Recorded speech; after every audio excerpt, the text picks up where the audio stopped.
Good morning, good afternoon, and good evening, everyone, and welcome to another episode in our Yellow Version solo playthrough series. I'm Droozee, and today we're back to find out where Koffing will end up on our tier list.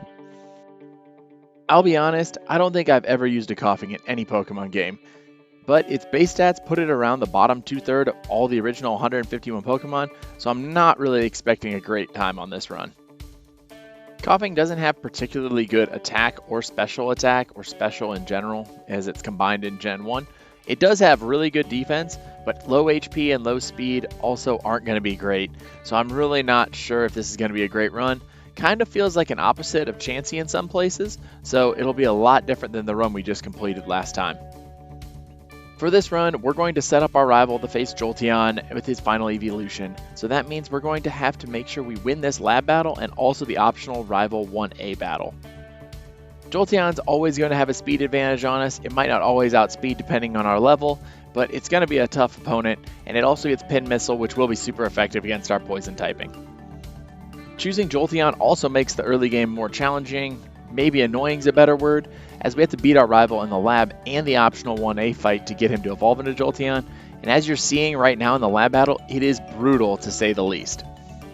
We start out with two attacking moves in both Tackle and Smog, but they both aren't 100% accurate, and to make things worse, we're slow and we don't particularly hit hard.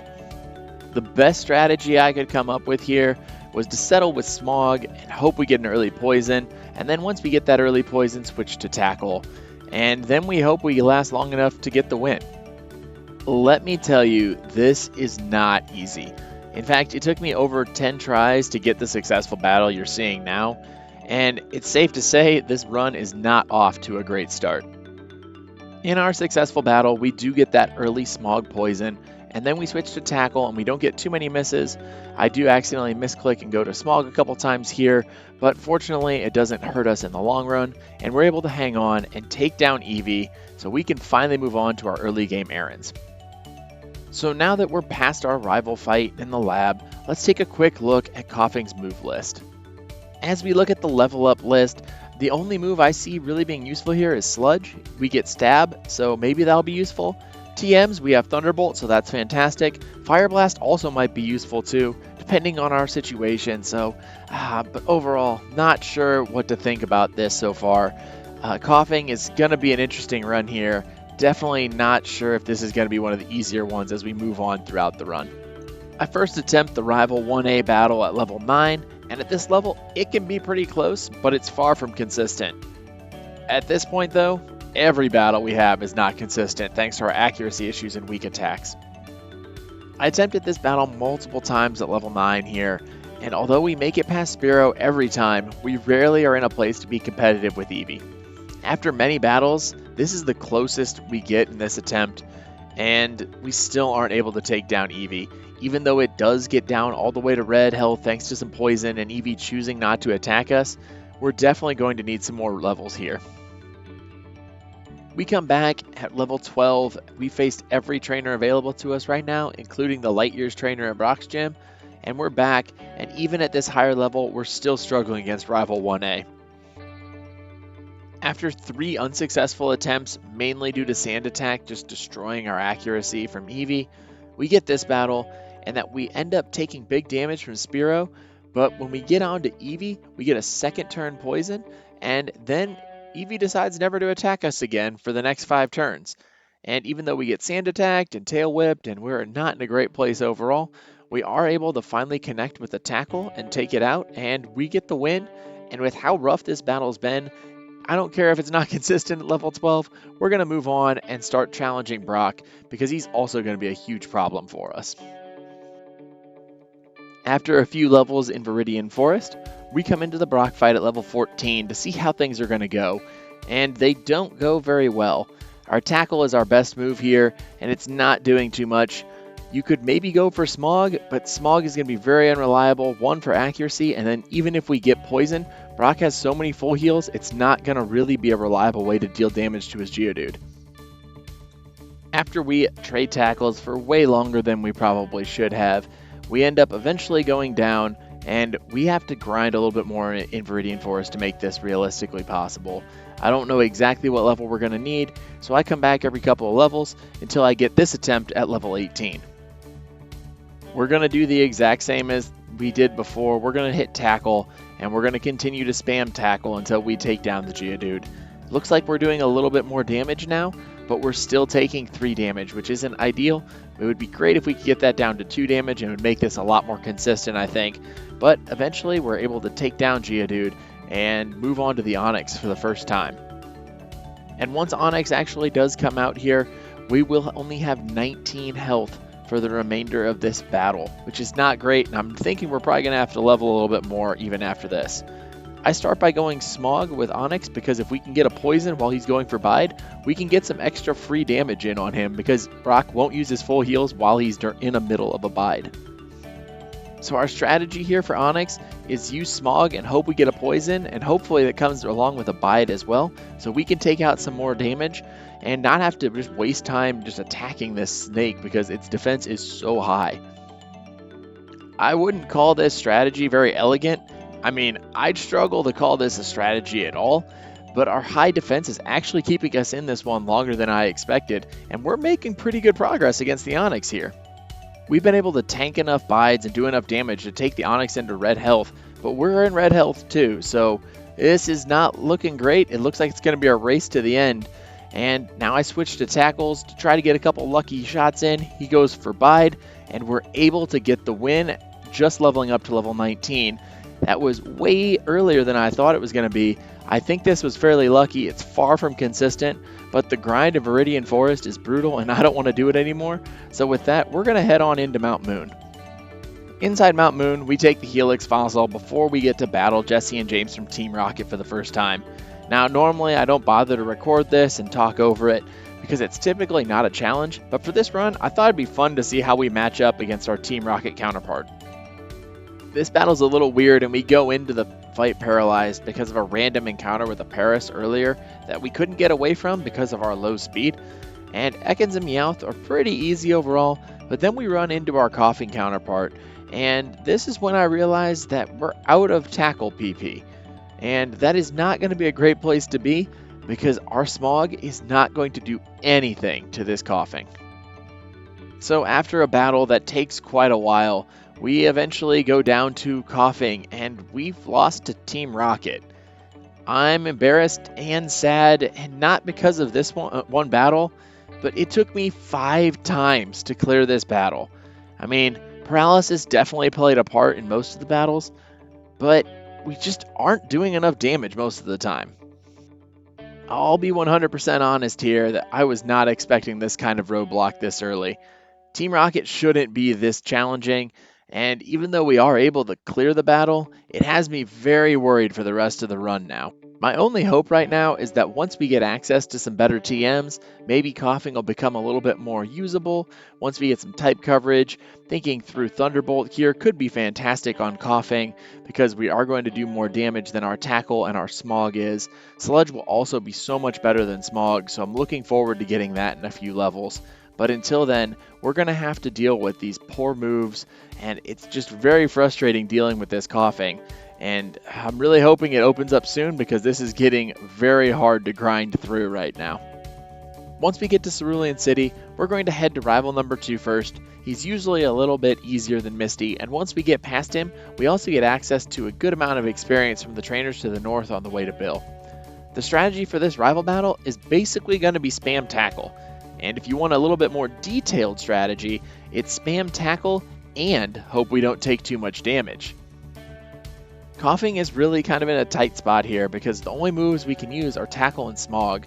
We could teach Bide using the TM we got from Brock, but that's not going to be very helpful because Koffing has low base HP, so we're going to be relying on taking damage and dealing it back, and we don't have enough time to be able to absorb that damage. Additionally, when the rival uses Sand Attack, things get very inconsistent. Not really inconsistent, but annoying might be the right word. We're not taking a lot of damage from his team, but if we get hit with Sand Attack, it's almost an automatic reset because we just don't have the accuracy with our moves. Once we get to Eevee, I do switch to Smog because we've gotten hit with some Sand Attacks, so I don't want to have to fight with that anymore. I use Smog, hope for a poison, and then we are able to take it down. Even when we get wins with Koffing, it seems to take so long, it's very annoying, and it's just not really satisfying to get the win. But a win is a win, and with that, we've trained up, we're at level 26, and now you're seeing the first Misty fight. We're getting outsped by Staryu, so Starmie is obviously also going to outspeed us, but Staryu's not too much of a problem and goes down pretty easily, and we have about 2/3 health as Starmie comes out. Starmie starts with 2 defense buffs, but we get a critical hit Smog and it poisons. Fantastic start for that. And so now Starmie's continuing to set up more defense buffs, and that's a problem because our tackle is just not doing much damage at this point. We're going to need a critical hit or something to get through here, even though poison is starting to whittle it down. Right now we've got the Starmie in red health, maybe 2 hits away, and then Starmie goes for Bubble Beam, and we are down. And like all our battles with Koffing, that wasn't the first battle, that was the best battle. We tried multiple times, and it was not working. So with that, we head down to the SS Anne and try to get some extra levels before trying Misty again. And since we're on the SS Anne, that means we get rival battle number 3. And if you thought this fight would be an easy fight, you'd be wrong, because the fight is far from consistent even at level 28. We make quick work of both his Spearow and his Rattata, but his Sandshrew causes us a lot of problems. Sand attack on our Koffing is brutal, and now we can't hit anything consistently, even worse than we already could before.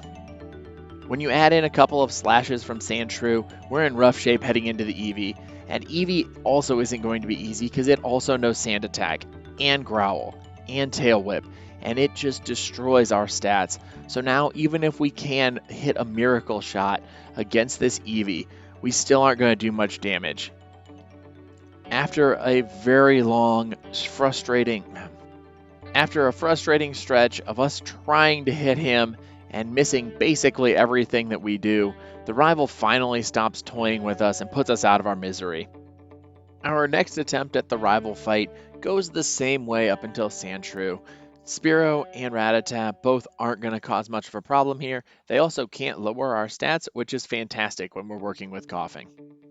Once we get to his Sandshrew, things go much better this time, and he uses 2 sand attacks instead of attacking and using Slash. So fortunately, we're also able to avoid enough misses, and we have a lot more health going into Eevee this time than we did last time.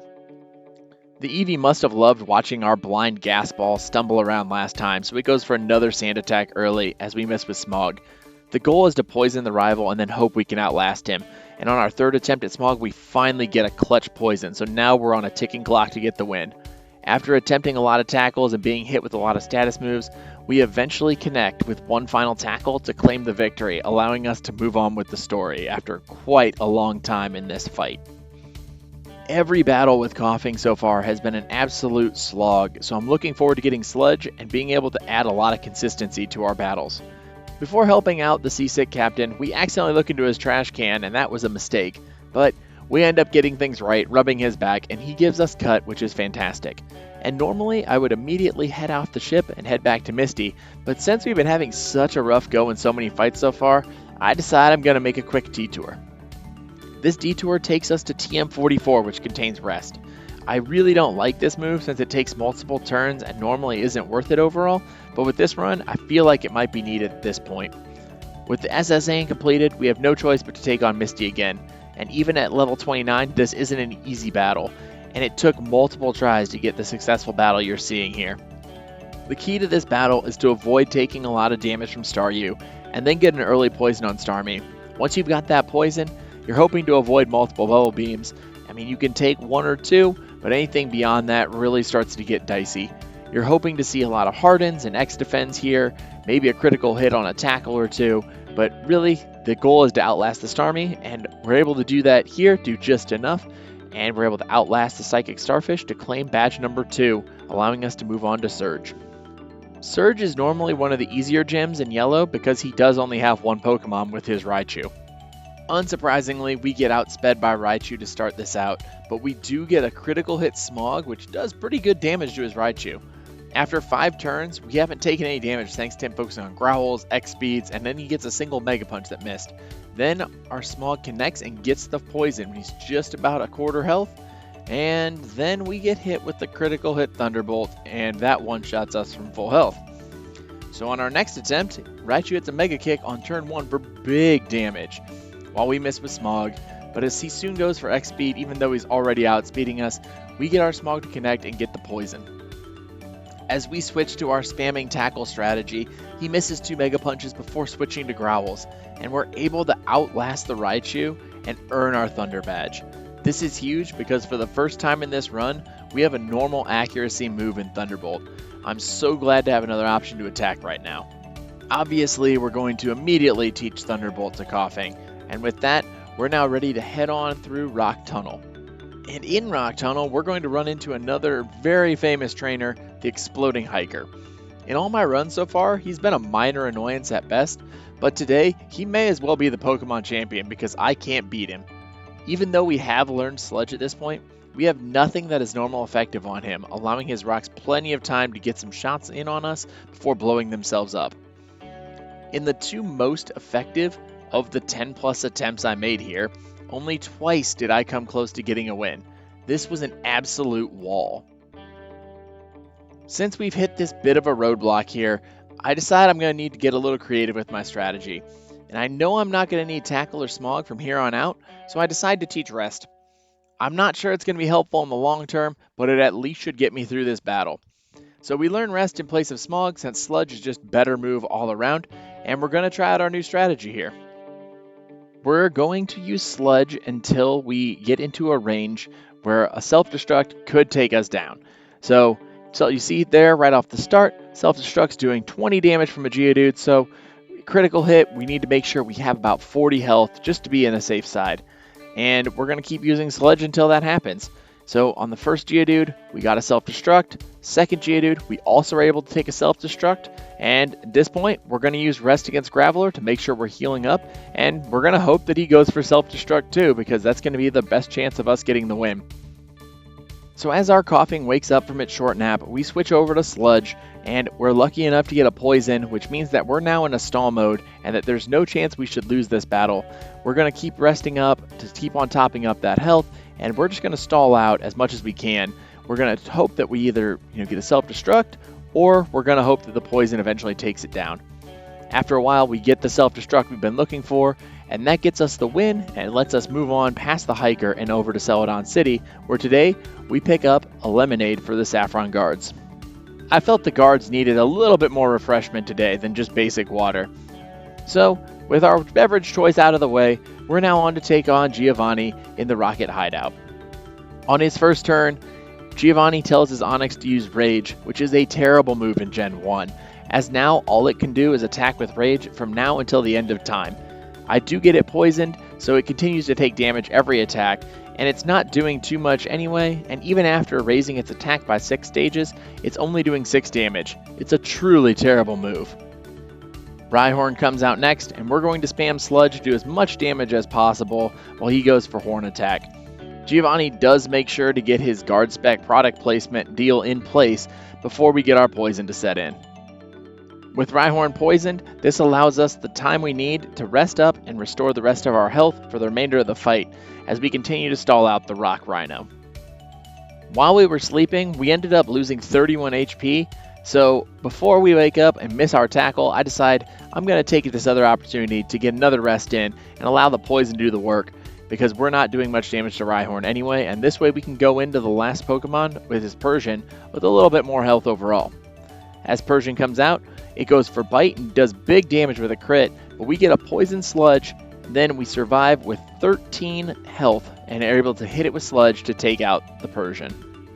Any battle that has rock types is turning into a marathon, but right now we have the Silph Scope so we can make some more progress in the story.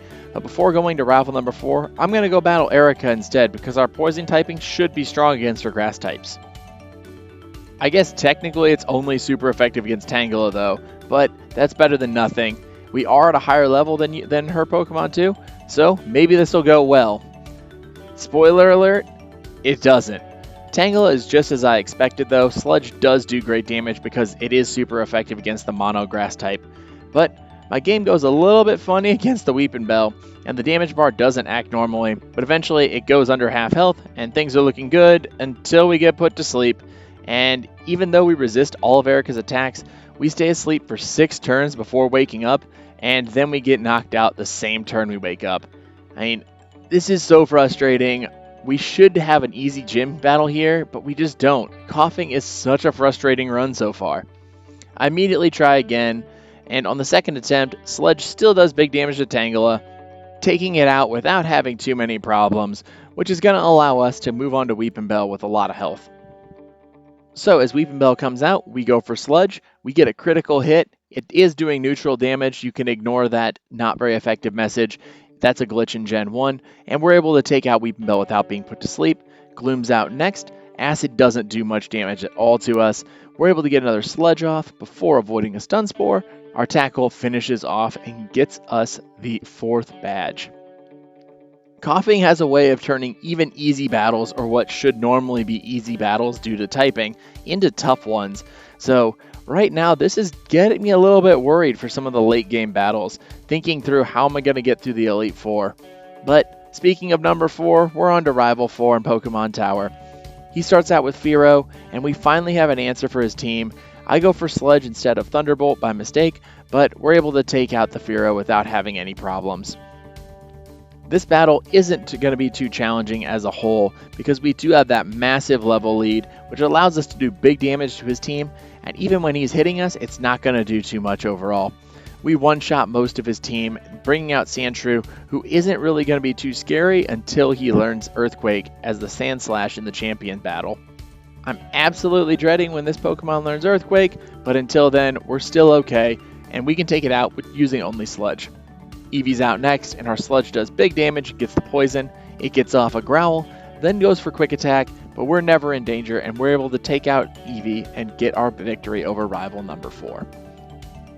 Normally, the Rival battle is the most interesting thing that happens in the Pokemon Tower story, but today, since Koffing is weird, and Koffing has to make things more interesting than they normally are, we're going to stop off and see our battle against the Ghost, which turns out to be Marowak, at the top of Pokemon Tower.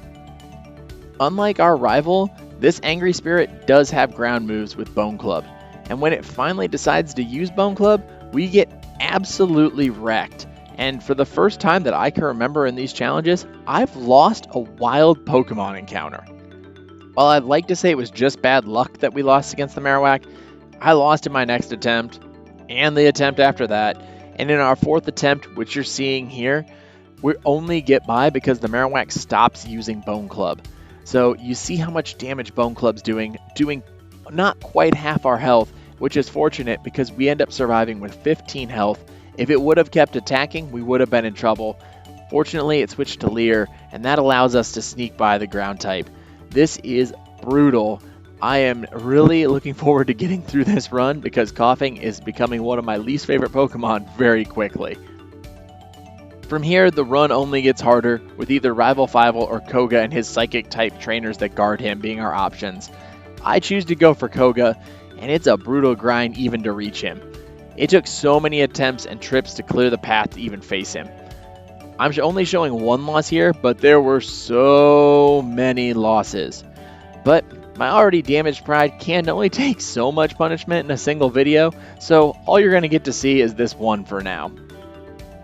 These Psychic-type Pokemon are doing so much damage to us. Our special isn't great. They have high special, and in Gen 1, Psychic is a fantastic typing. I am not looking forward to facing Sabrina, because if these Kadabra at level 31 are doing damage to us, I don't even want to imagine what her level 50 is going to do to us. I'm also going to show my first attempt at Koga and his overleveled Venonat team, and it is even competitive, and we don't even make it past his first Venonat. So maybe Rival 5 will be better. Take your guesses now. If you guess that Rival 5 wouldn't be easier, you win! We get smashed by Sandslash, even without Earthquake. This is such a rough challenge. With no other options at this point, we have to grind against other trainers across the map and try again. Maybe we can use some rare candies, but we've got to find a way to get our level up to be competitive.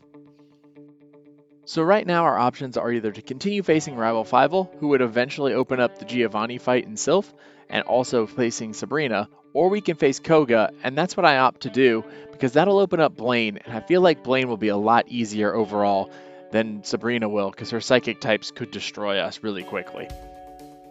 After quite a bit of leveling, we come in at level 54, and we can take out both the first Venonats, and we still have pretty good health, making it to the third. The third only uses an X attack, so we're coming into the Venomoth with pretty good health. Venomoth is out, and Psychic does big damage, taking us down to 6 HP. It ends up finishing us off with Leech Life, so we're going to need some more levels here. That was the best fight at level 54, so we come back at level 58. And these levels that we picked up really do make the difference overall. A few more might be able to make all these early Venonats a one-shot, which would make things much more consistent because the psychic damage they do is pretty strong. And we bring out Venonat number 3, who hits a Psychic on us to bring us down to 47 health, which isn't ideal, but we are back onto Venomoth. We're in a little bit of a dangerous situation here, as a single Psychic is another loss for us, but luckily we get an X attack, followed by a critical hit Leech Life, but that still allows us to take out Venomoth and get our 5th badge.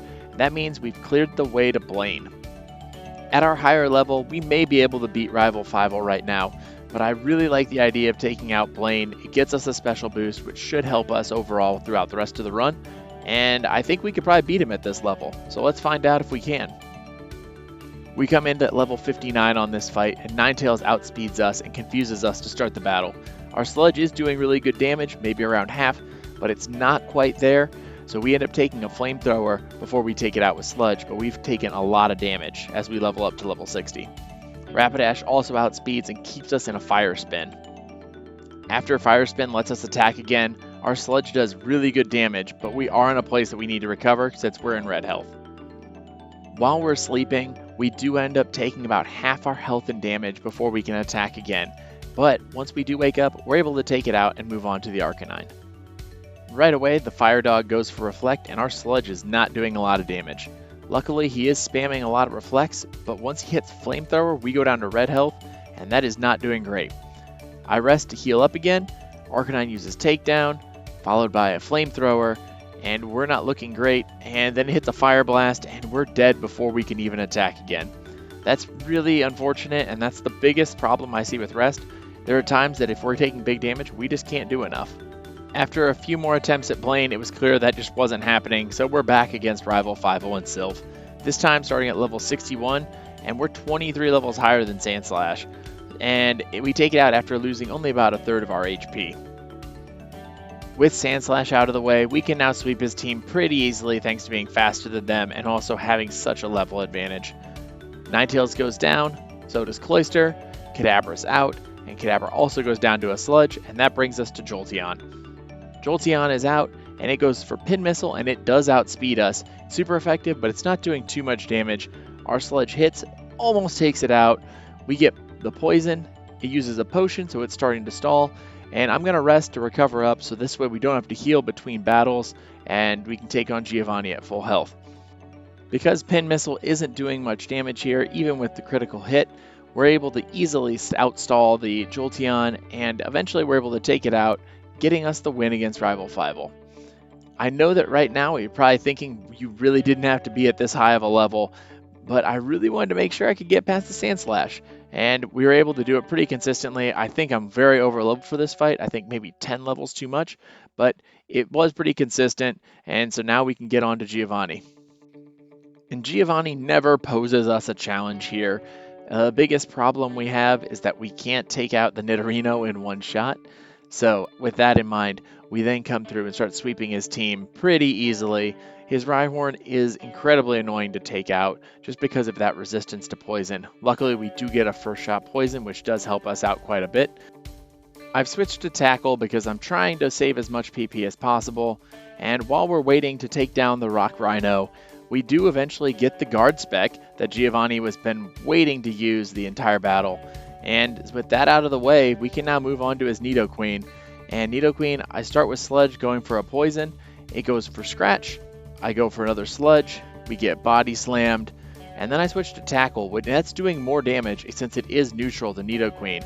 And thanks to not having too many great attacks, we're able to take out the Nidoqueen and defeat Giovanni.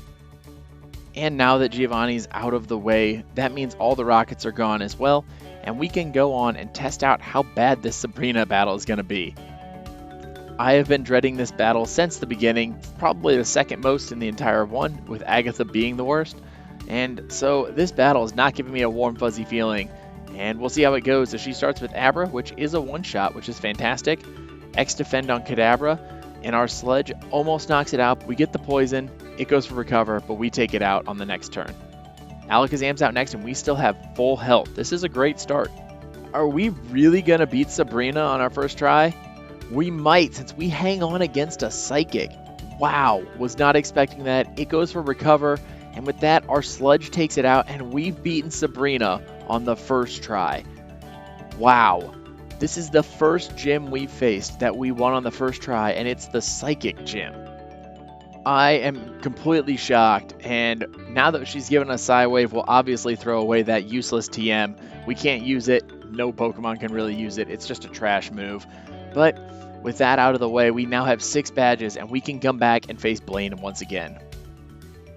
Even though we do have more levels now, being at level 63 coming into this battle, we are still doing strong damage against Ninetales, which is now a consistent 2-shot.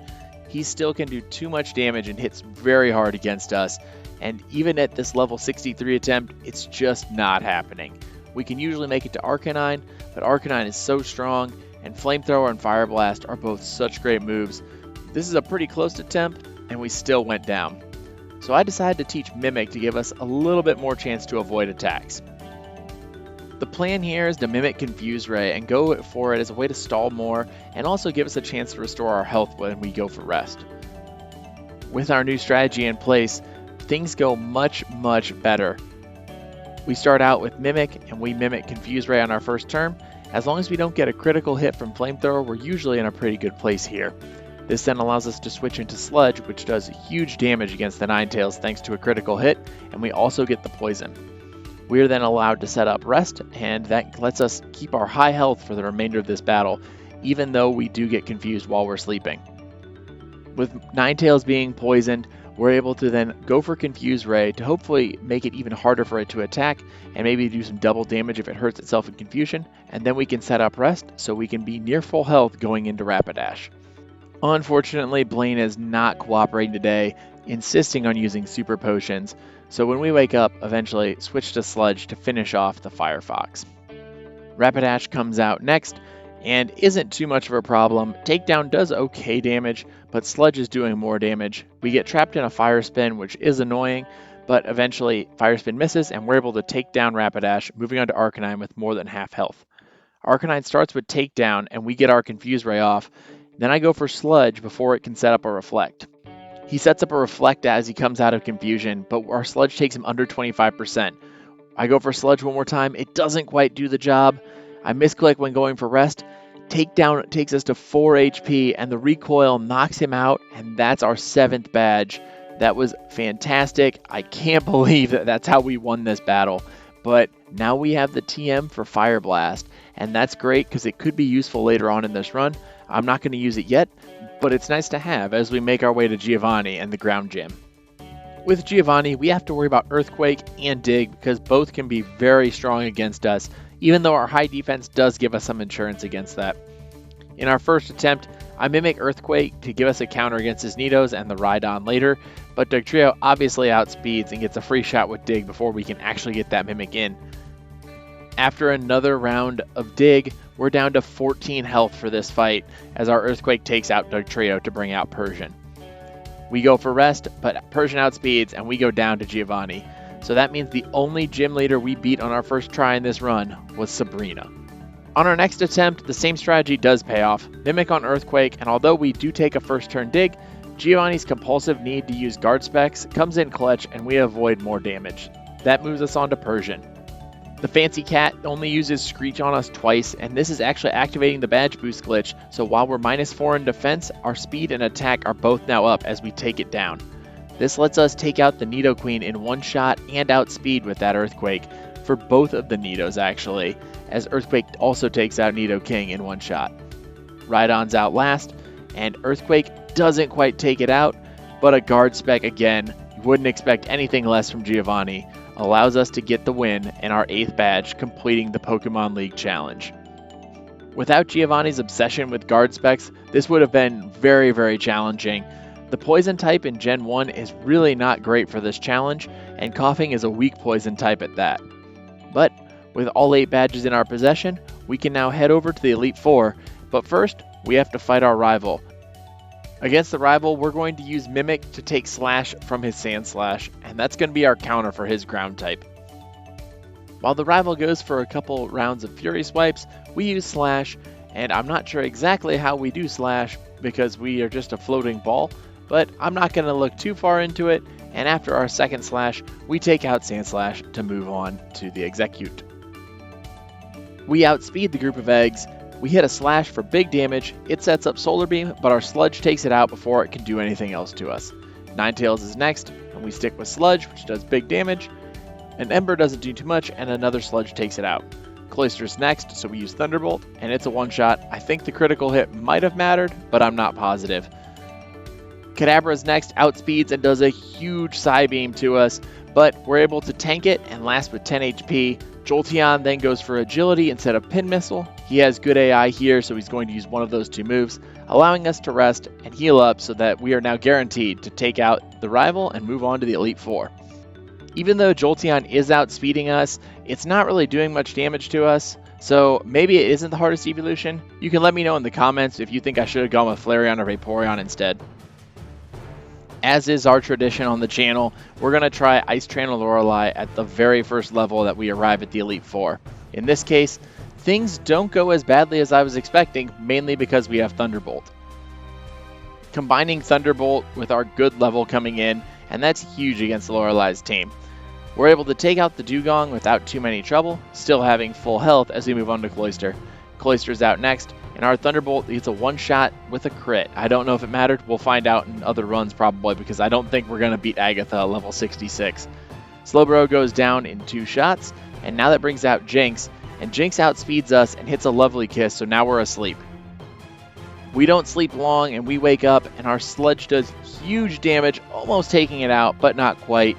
It goes for Thrash as I heal up, and while I'm healing up, the Jinx faints from poison damage.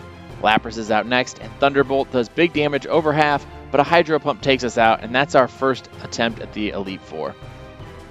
Overall, that run didn't go too badly, so I decided to take a couple rare candies to increase our level, and then with that, go in with a very similar strategy as we did before. Thunderbolt starts out on Dugong, it goes to sleep, and then our next Thunderbolt gets a crit to take it out in one shot. We get to find out if that critical hit mattered on Cloyster now, as we go for Thunderbolt, getting a one-shot without the crit, so that's fantastic. Slowbro's out, and our Thunderbolt's still doing huge damage, triggering a retroactive Super Potion and allowing us to take it down, bringing out Jinx with full health. This time Jinx goes for Ice Punch instead of Lovely Kiss, and our Sludge is a one-shot, so we have a lot of health going into Lapras. We hit Thunderbolt, and Thunderbolt crits, not quite taking it out, but it does trigger a retroactive Super Potion, allowing us to get the win. Lorelei surprisingly wasn't too challenging for Koffing so far, and as we head into Bruno, I'm not too worried about him because fighting is resisted by poison, and his Onix, although they do know Dig and Earthquake and Yellow, don't have too high of attack. In fact, you can see how confident I am because I don't even heal before the fight, but like I said, I'm not really worried about the Bruno battle. We learn Dig as an answer to the Onix, and we get hit with Screech to lower our defense. We don't get a one-shot, but his next Screech fails. We're able to take it out with the Sludge. At some point in one of these runs, I swear I'm going to remember that Hitmonchan and Hitmonlee have bad special, but I go for Sludge for big damage. We go for a weak Ice Punch that does nothing to us, and we're allowed to finish it off next turn. I use Sludge on Hitmonlee as well. Thunderbolt would have probably been a one-shot on both the Hitmons, but I really have to pay for my mistake here because I get hit with a high jump kick that actually did decent damage. So while Hitmonlee is poisoned, I use Rest to recover and hopefully be able to come back and do damage against the Onix. Onix hits us with a big Rock Slide as we go for Dig. Bruno's X-Defend lets it hang on with about half health, and then an Earthquake takes us out. And now we've lost to Bruno. It's very fitting that we can add a Bruno loss to the list of embarrassing things that have happened to Koffing this run. Because we don't save between Elite Four members, we're back at the start of the league again. I've trained up a little more at this point, so we're coming in at level 73, and this makes sure we outspeed the Jinx, and it makes Lorelei much more consistent. It's not 100% consistent, as there was still one battle that I lost here, but that was really weird, had a lot of bad luck to it. As long as we don't get unlucky, her team is pretty easy at this point, and that means we can consistently reach Bruno from now on. Since we've already lost to Bruno once, I've definitely learned my lesson. We're not going to completely ignore this fight like we sometimes can. We're going to have to heal up each time we face him, every time we have to go through the Elite Four, and we're going to have to try to figure out a better strategy as well. It's going to be fairly similar overall, but I think there's some small things I can do to make it better. One of the most obvious things we can do to be better is use our special Thunderbolt against the Hitmons. So just like before, we start with Onix, and the first thing we're going to do is Mimic Dig. He goes for an X defend, so his defense is up for the rest of the fight. We're underground now with Dig, and he goes up another X defend, and that's going to make our Dig a 2-shot. He hits us with a Screech before we get underground. He goes for Slam, and then we take him out. Hitmonchan is next, and like I said, Thunderbolt's an easy 1-shot, followed by Hitmonlee, who also goes down to a Thunderbolt. Onix number 2 is out, and this is where we failed last time. This time, we get underground and use Dig. Luckily for us, in Gen 1, Earthquake doesn't hit Pokemon underground, and that allows us to take out the Onix and move on to Machamp. We use Sludge against Machamp, doing around half. Bruno sets up an X defend, gets hurt by Poison, and then we switch to Thunderbolt to take him out. With a consistent strategy in place for Bruno, that means we can now move our attention to Agatha and her Ghost-type Pokemon. This is the trainer I've been most afraid of the entire run. Her Ghost-type Pokemon with high special and psychic moves are going to be a major problem for Koffing, I think. Combining that with the fact that her Pokemon will likely be faster than us, I think that's a recipe for disaster, but I guess we'll find out now. In this first battle, I try a brute force method, pure attack using Thunderbolt, and we can see that it's not very effective. We get confused early, Gengar sets up Substitute, and then we're just trying to take out the Substitute, and we're burning through a lot of Thunderbolt PP right here just to get the win over the first Gengar.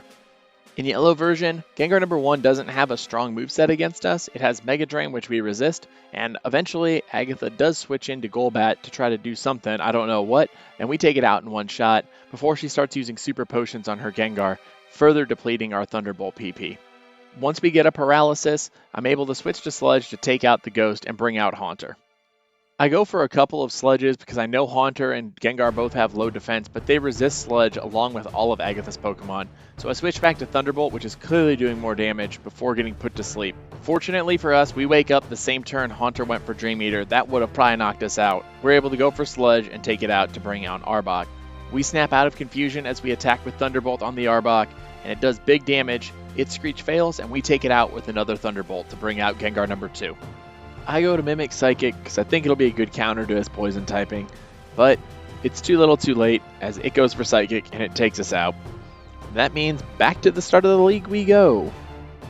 Since it's pretty clear that we're going to need some more levels here to make this consistent, I'm using the Elite Four as a training tool, so we're restarting after every defeat, but that means that the farther we get in each time, means we're going to get a little bit more experience, be at a little higher level for our next attempt. This approach will cost us more money because we lose half our money every time we lose. We make up much more time than we would against grinding against wild Pokemon in Victory Road. I won't spend too much time commentating over the Lorelei and Bruno fights because at this point they are very consistent, and this is going to allow us to test out how much stronger we're getting every time we get back to Agatha. While we're going through these battles, I'm spending most of my time thinking about how we can better combat Agatha and her whole team. The only member of her team that we really have an answer for is Golbat with our Thunderbolt. Maybe you could throw Arbok on that list too, but all her ghosts have high special and they resist our physical attack with Sludge. So I struggled and tried to come up with a plan, and then eventually something came to me.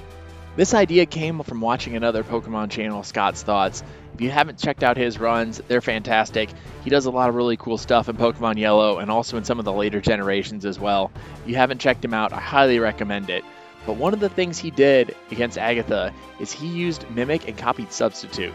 I think this is a legitimate way that we could avoid confusion and then maybe be able to tank the psychic attacks from her team a lot better. So I think that's what I'm going to do coming into the next battle. So first we have to beat Bruno, and his team's pretty easy this time. As I said, now that we have Thunderbolt and we actually use it appropriately, the Hitmons aren't a problem. Onix is pretty easy as well. We're able to take it out. Machamp still also not a problem, and we can beat Bruno, and once we beat Bruno, we'll heal up, restore our PP with an elixir, and head on into the Agatha battle. I'm really interested to see how this Agatha battle turns out.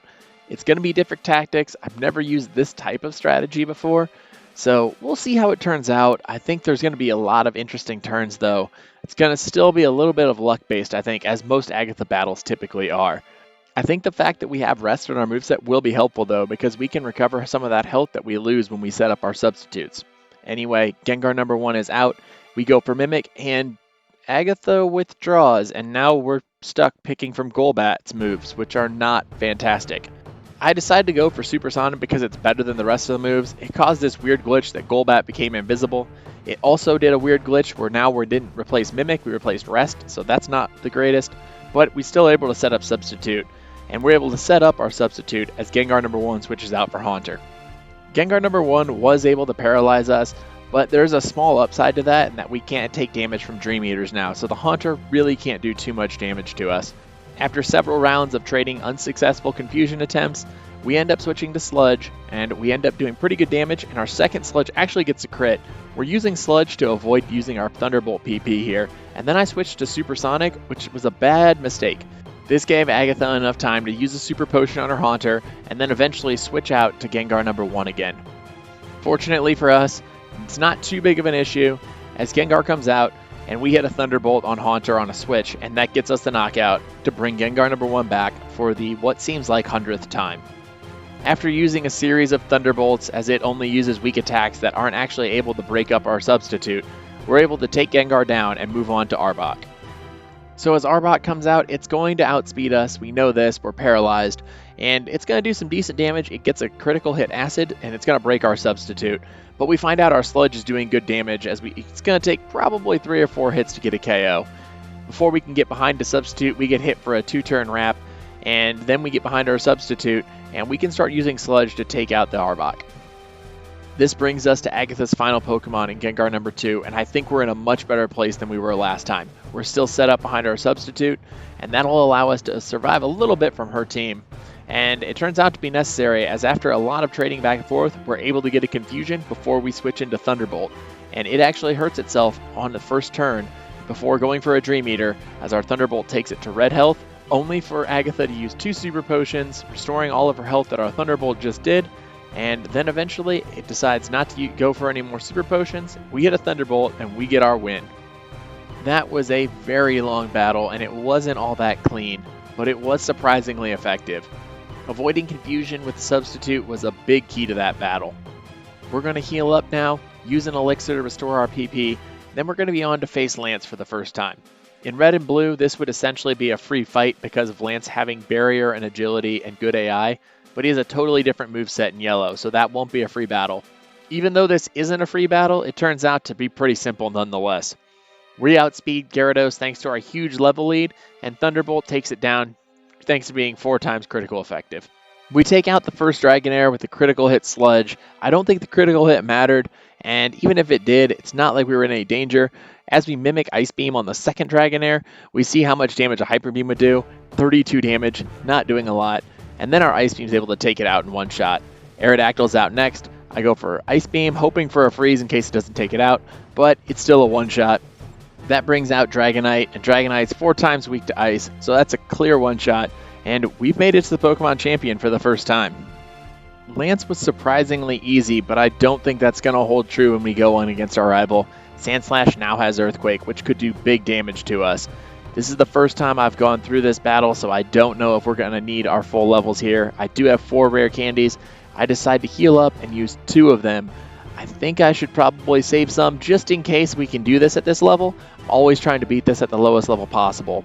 So, with our Koffing leveled up, and we're poised and ready, let's cue up the champion music and see if we can do this and get our little gas ball into the Hall of Fame.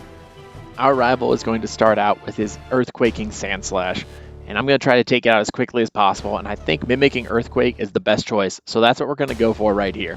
We outspeed, so our Mimic goes first, and that allows us to take Earthquake and then receive our Earthquake, and we're seeing it is doing huge damage, doing almost half health to us. Our Earthquake in return doesn't quite do as much, maybe around half, as another Earthquake takes us down to 25 health, and it's pretty clear this isn't happening. I try Sludge to see how much damage it's doing, and it's not a lot. 1 more Earthquake hits, and it knocked us out, ending our strong run.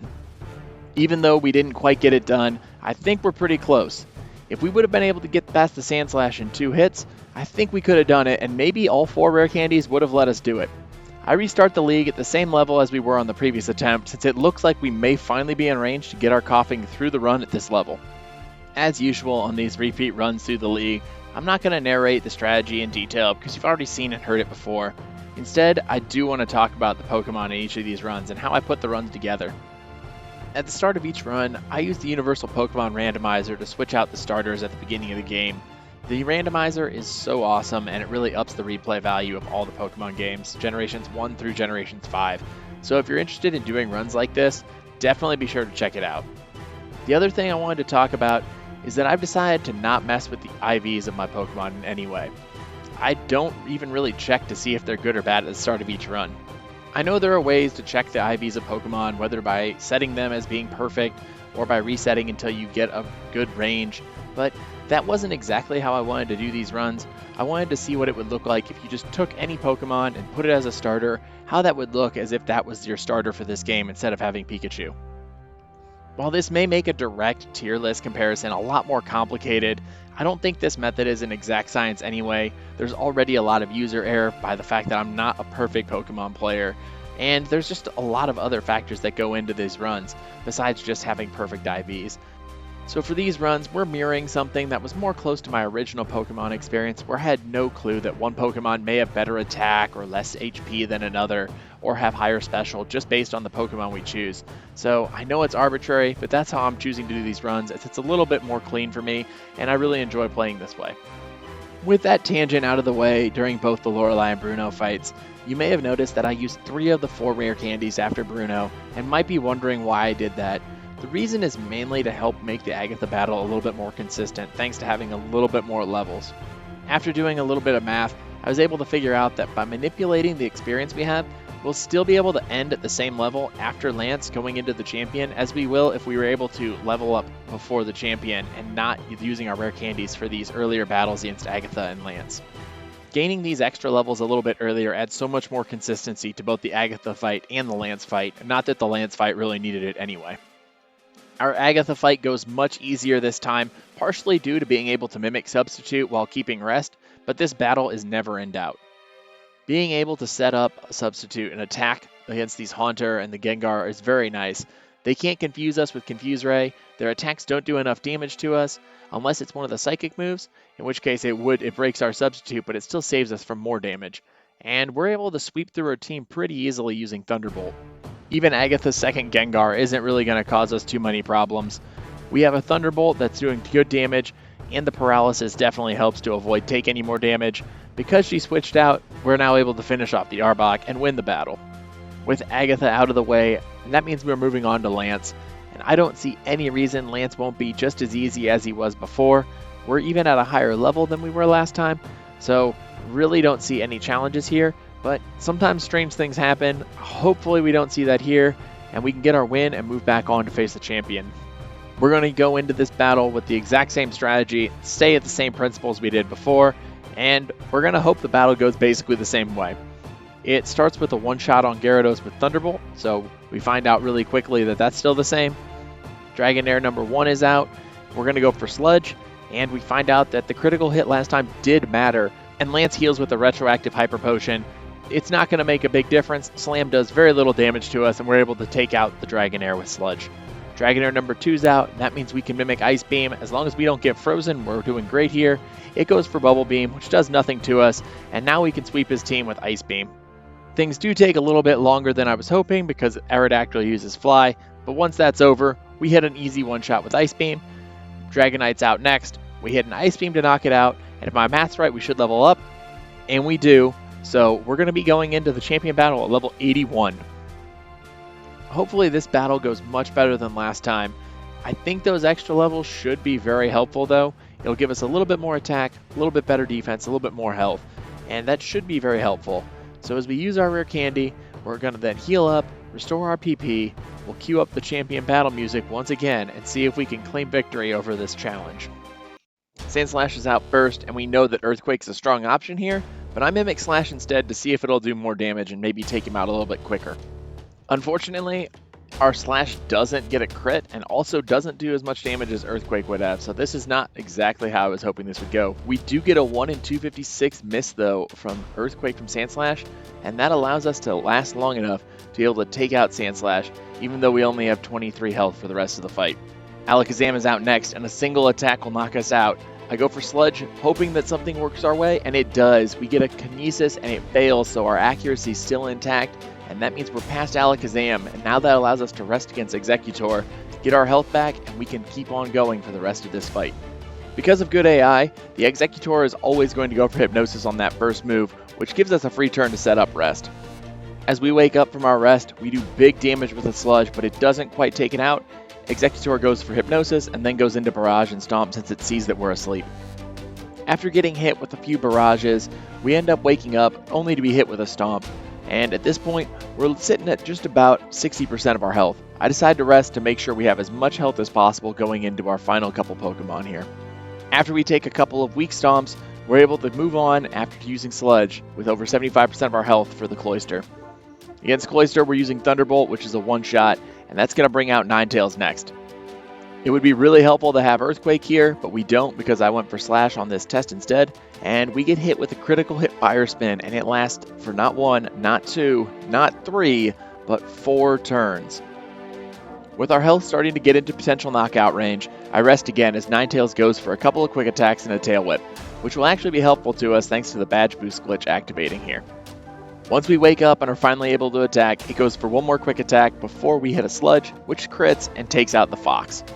Jolteon's out next, and of course Jolteon's going to outspeed us. It gets a critical hit Pin Missile for good damage on 3 attacks, but our Sludge does huge damage, and at this point, as long as we don't get a couple of Gen 1 misses, we should be able to make our way into the Hall of Fame. After a 2-hit Pin Missile, we do exactly that, connecting with a Sludge to beat the champion and claim our victory over this run. I know we got a little bit lucky there with the Gen 1 miss from Earthquake, but honestly, if we mimicked Earthquake instead, we would have been in the exact same place. Overall, I think this was an absolutely brutal challenge. I wasn't sure what to expect from this run, but I certainly wasn't expecting things to be this tough for the entire run. There was never really a time where Koffing had an easy go of things. I feel like my decision to have never used a Koffing before this point is fully justified. Also, how weird is it that I only beat the Psychic Gym Leader on the first try? Just a strange outcome and a very odd challenge. With the run now over, we know that Koffing comes in at level 81, the highest of any of our challengers yet. We see that our time is just barely under 9 hours, coming in at 8 hours and 58 minutes. I think this is an easy and obvious decision. Koffing's going straight to the bottom of the tier list. So far at the bottom that I've created another tier for it entirely. It's just not competitive right now, but I'm sure that other Pokemon will eventually join it, and we'll probably need more tiers over time anyway. With Koffing added to the tier list, it's time to head to the wheel to see who our next competitor will be. I'm hoping for something a bit easier after the Koffing run, and it's going to be... oh no. It's Weedle. This is not going to be fun. So it's going to be a Weedle solo run next. I'm sure this is going to make the Koffing run look a lot more fun after playing through that challenge. At least with Weedle, we're probably going to be able to set a low end for our tier list. It's also going to be our first dual-type Pokemon. Not sure that will matter too much though. I guess it is kind of interesting though. With all that said in mind, that's the end of today's video. It's a bit longer than I usually hope for, but I hope you found it entertaining. If you liked the video, be sure to like, subscribe, and ring the bell to be notified when the newest videos come out. I hope you all enjoyed the video, and until next time, I'm Droozee, and I hope to see you again soon.